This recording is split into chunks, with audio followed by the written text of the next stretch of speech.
Well, how do there, chums? 'Tis I, Captain of the Steves, and today, chums, for you guys, another interview of us. I'm having myself a little bit of a brew, and I'm giving you an overview of Monster Hunter Rise and my progress thus far.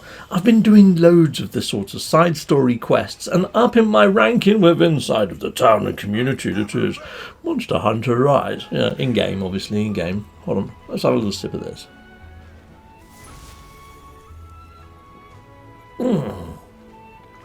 That was a good cup of tea. Anyway, let's take all of these and let's press on. Because, yeah, not only have I done a load of fetch quests, but I've also done a load of cull-in missions.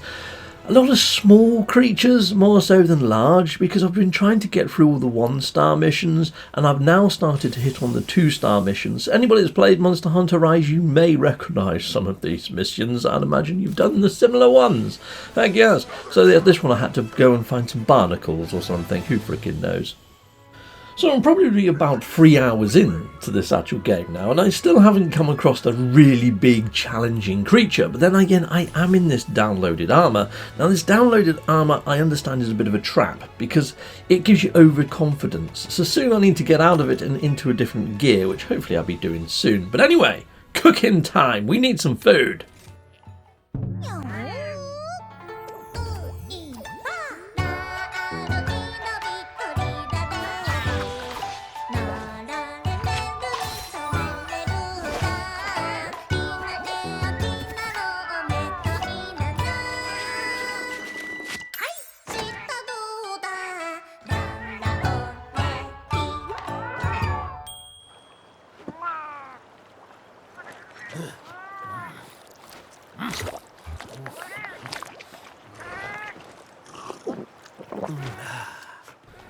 Well, thanking you, my little Palico chef. I guess I do love that frickin' animation. It's beautiful, isn't it? It's really cool.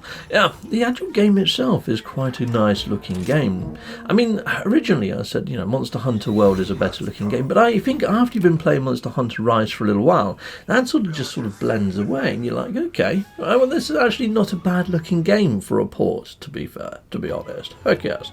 Anyway, I'm quite liking these sort of like little end screens and stuff like that, and I've thoroughly enjoyed doing a lot of these lower rank sort of missions just to get me back into the swing of things, and I think I'm getting used to the controls a little bit better.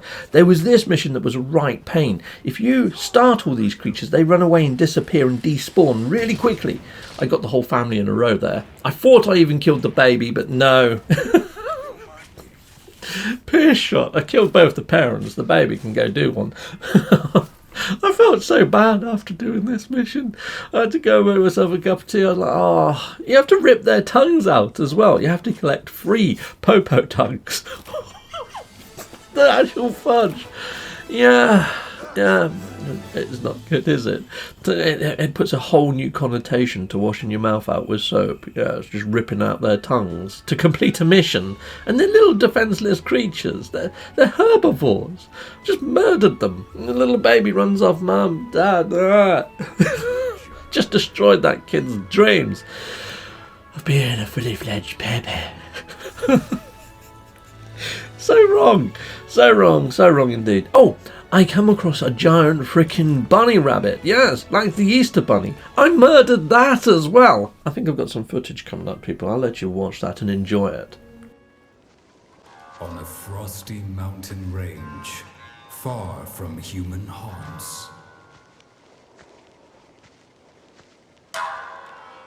an abominable beast does whatever it wants. Is it hare? Or is it bear? It is neither, so beware. It will drench the snow with blood and leave nothing but despair.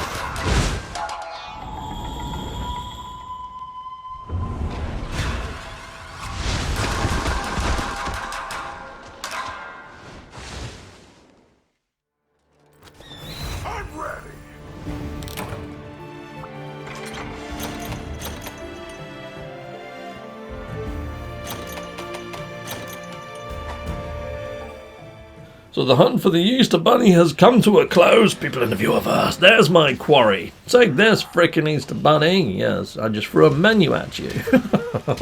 I'm still getting used to the controls. But yeah, I am finding, you see like all the bow moves, they do ones, they do a couple of yellow numbers, but that, kaboom, 13, frickin' in the belly. But if I go over and just hit him with a couple of melee attacks, I do like 20s, 30s, all sorts of damage numbers. It's freaking mental, and it breaks parts. So although that I'm a bow guy, the actual arrows do no freaking damage until you get up close and personal and start twatting it in the face with the freaking arrows. But I'm doing loads of damage with that, so you know, fudge it. But what I do like about being a bow person is you come across lots of flying critters as well, and they're easier to hit and take out than if you're with a sword and shield. That can be really finicky. And I do like the fact you can do distance shots, and in the end you can get some coatings like poison and sleep and all sorts, and exploding arrow tips, which I used to really enjoy. There we go, killed the Easter Bunny. The Easter Bunny is down. Yeah, no eggs this year, people. Sadly, I have just carved up the Easter Bunny. What am I going to get from carving up the Easter Bunny? Lovely, lovely. Yeah, take that. Yeah, I got a plastron, whatever that is, at home. Yeah, and a pelt. Yes, that's what we want.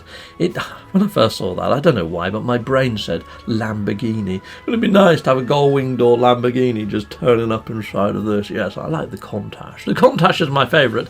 Diablo is fairly nice, but the Countach, it's a statement piece, isn't it?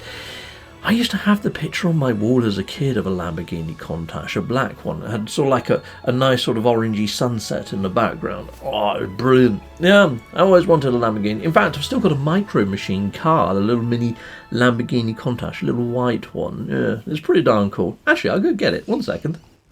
Here it is, people in the viewerverse, a little Lamborghini Micro Machines. Yeah, you can sort of balance them on your finger. Well, that's what they did in the adverts anyway. And I've also got this one. Yeah, this one changes colour in water. Yeah, pretty darn cool. Anyway, back to Monster Hunter Rise, people in the viewerverse. Really enjoying it. Heck yes, I am. Taking out these little monsters is fun. I can't wait to get to a freaking big one, mate. Yeah, and get to the higher rank creatures. Anyway, got a little mini cutscene at the end here. Somebody in town wants to go talk to me. Some sort of buddy trainer or something. So I'm going to go look for them, and you'll probably have that to look forward to on Monday in my live episode of Monster Hunter Rise, people in the viewerverse, and we'll see if they give me a quest. Until then, goodbye, and goodbye again. Cup of tea time, heck yes. Well, thank you very much for watching. If you like what you see, please hit a like and a subscribe, and I'd like to say a massive great big thank you to all of my backers over on Patreon and over on YouTube membership. Thanking you, backers! And if you want to support this channel, just don't skip the adverts. That throws revenue down my avenue. Or yeah, just stay with Captain Steve that little bit longer and hit something on this screen. There's merch here now too.